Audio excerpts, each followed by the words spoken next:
విష్ణు,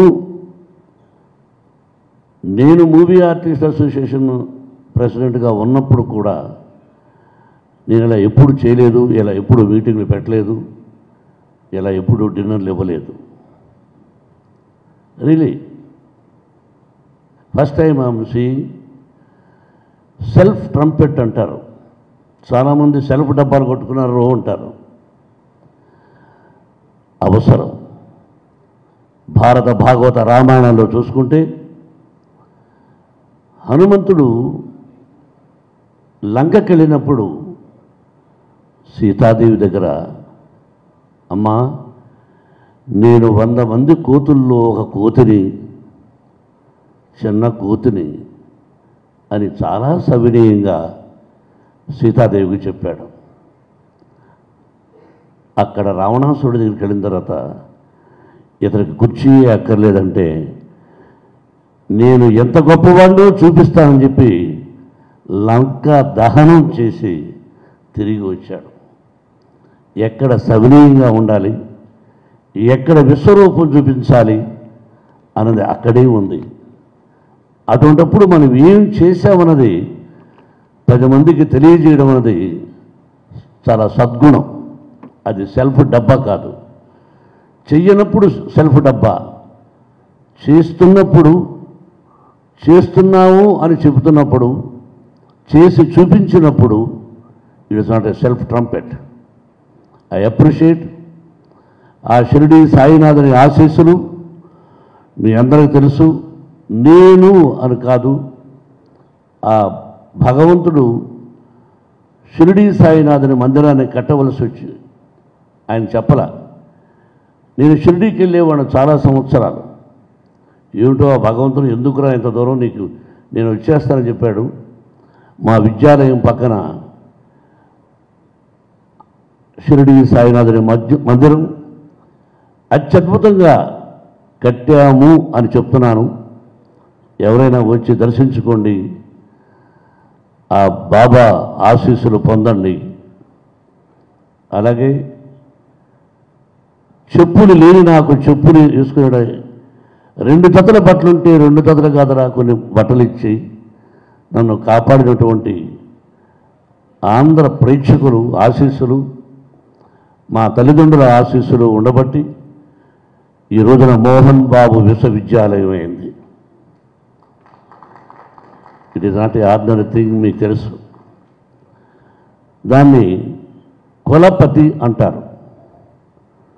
విశ్వవిద్యాలయానికి ఛాన్సలర్ని కులపతి అంటారు, ఇంగ్లీష్లో ఛాన్సలర్ అంటారు. 32 సంవత్సరాలు కష్టానికి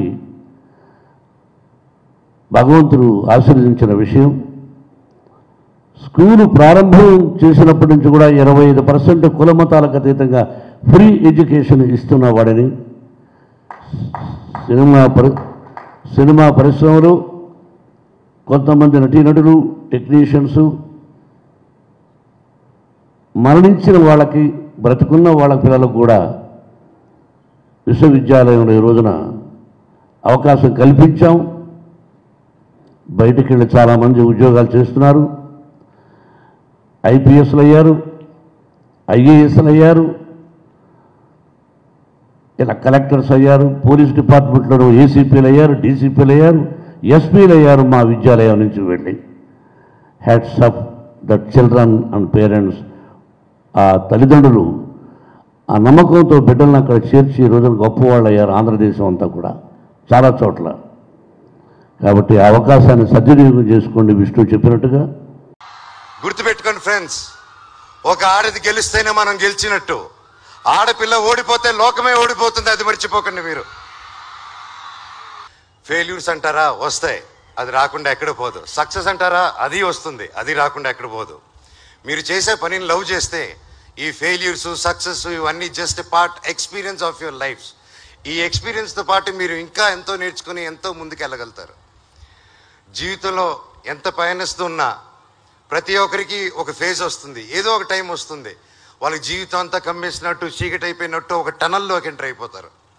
ఆ టనల్లో ఎంటర్ అయినప్పుడు భయం వేస్తుంది. ఏమీ లేదు, ఇంతేరా జీవితం అనిపిస్తుంది, వెలుతురు కనిపించదు. అప్పుడు ఇదేరా జీవితం అని చెప్పి ఆ టన్నల్ ఆ చీకట్లో అయిపోతే వెలుతురు జీవితంలో దొరకదు. అదే ముందుకెళ్తూ కింద పడినా పైన పడినా కింద పడుతూ లేస్తూ ఏదో ఒక దాన్ని ప్రేమించి ఉండాలి మనం. నేను నా టన్నల్లో పడినప్పుడు నాకు పాటలు పిచ్చి, పాటలు రాసుకుంటూ పాటలు మ్యూజిక్ కంపోజ్ చేసుకుంటూ కథలు రాసుకుంటూ అలా గడిపాను అనమాట. 6 years అయింది సినిమా చేసి, మళ్ళీ మొదలుపెట్టాను. అదంతా మీ ప్రేమతోనే. మళ్ళీ 6 సంవత్సరాలు గ్యాప్ ఇచ్చినా ఇంత మాత్రం ప్రేమ తగ్గకుండా నాకు ప్రేమిస్తున్నారు చూడండి. ఎన్ని జన్మల రుణం ఎత్తితే నాకు ఇది దక్కుతుంది.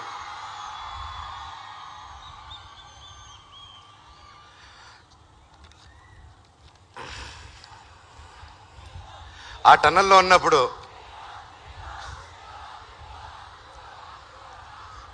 ఉన్నప్పుడు నా తల్లిదండ్రులు, మా అక్క, ఫ్యామిలీ మెంబర్స్ ఎంతో ఎంతో ఎంతో సపోర్ట్ ఇచ్చారు నాకు. వాళ్ళ సపోర్ట్తో పాటు నేను ఎంతో కష్టపడి ముందుకు వెళ్దాం వచ్చే టైంలో ఒక వెలుతురు కనిపించింది. ఆ వెలుతురు పేరే మౌనిక.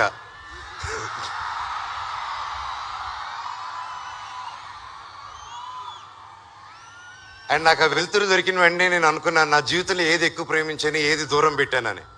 అప్పుడు గుర్తుకొచ్చింది, సినిమా కదా నా ప్రపంచం, అదే కదా నా ప్రేమ, అదే కదా నన్ను ప్రేమించి ఆదరించారు. సోషల్ సర్వీసు, సినిమా అంటే నాకు పిచ్చి, 10 మందికి ఏదో చేయాలని ఒక ఆశ. సో మళ్ళీ ముందరికొచ్చి మళ్ళీ ఒక ధైర్యం తెచ్చుకుని స్ఫూర్తితో ముందుకొద్దాం, మీరు ఇచ్చే ప్రేమకి 100 ఇంతలు తిరిగిద్దాం అని ఆ దేవుడు సాక్షిగా ప్రమాణం చేసి ఒట్టు తీసుకున్నాను నేను. I'm so happy. అదేవిధంగా నేను ప్రేమించిన అమ్మాయికి కూడా స్వేచ్ఛగా ఉండాలి, తన డ్రీమ్స్ని వెతుక్కోవాలి, తను ఏం చేయాలనుకున్నా తనకి నేను సపోర్ట్ ఇవ్వాలి.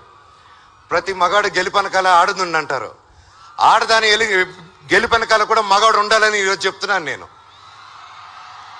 గుర్తుపెట్టుకోండి ఫ్రెండ్స్, ఒక ఆడది గెలిస్తేనే మనం గెలిచినట్టు, ఆడపిల్ల ఓడిపోతే లోకమే ఓడిపోతుంది, అది మర్చిపోకండి మీరు. సినిమాల్లో కవులు కానీ మేము కానీ ఎప్పుడు ప్రేమ గురించి వర్ణించినప్పుడు ప్రేమ పావురాలు, ప్రేమ పక్షులు అంటాం, పక్షులతో పోలుస్తాం. అంతేగాని ప్రేమ పందులు, ప్రేమ కుక్కలు అని చెప్పం. ఎందుకంటే పక్షులు అంటే స్వేచ్ఛగా ఎగురుతాయి అన్నమాట. అక్కడ ఎగరకుండా బంధించేది ప్రేమ కాదు. Unconditional love is the true love. ఇది ఎందుకు చెప్తున్నానంటే, ఈరోజు నాకు మా నాన్నగారు అన్కండిషనల్ లవ్ ఇవ్వకపోయి ఉంటే ఈరోజు నేను ఇక్కడ నిలబడి మీతో ఇంత ధైర్యంగా మాట్లాడేవాడిని కాదు, నాకు ఇంత ప్రేమ వచ్చేది కాదు. నేను ఎన్నోసార్లు మా నాన్న ఇబ్బంది పెట్టున్నాను జీవితంలో, కొన్ని 100 సార్లు. కానీ ఈ రోజుటికి ఎన్నిసార్లు ఇబ్బంది పెట్టినా ఆయన ఇంత కూడా ప్రేమ నా మీద తగ్గలేదు. అది ఆయన గొప్పతనం. Unconditional love is the true love. ఇది ఎందుకు చెప్తున్నానంటే, ఈరోజు నాకు మా నాన్నగారు అన్కండిషనల్ లవ్ ఇవ్వకపోయి ఉంటే ఈరోజు నేను ఇక్కడ నిలబడి మీతో ఇంత ధైర్యంగా మాట్లాడేవాడిని కాదు, నాకు ఇంత ప్రేమ వచ్చేది కాదు. నేను ఎన్నోసార్లు మా నాన్న ఇబ్బంది పెట్టున్నాను జీవితంలో, కొన్ని 100 సార్లు. కానీ ఈ రోజుటికి ఎన్నిసార్లు ఇబ్బంది పెట్టినా ఆయన ఇంత కూడా ప్రేమ నా మీద తగ్గలేదు. అది ఆయన గొప్పతనం.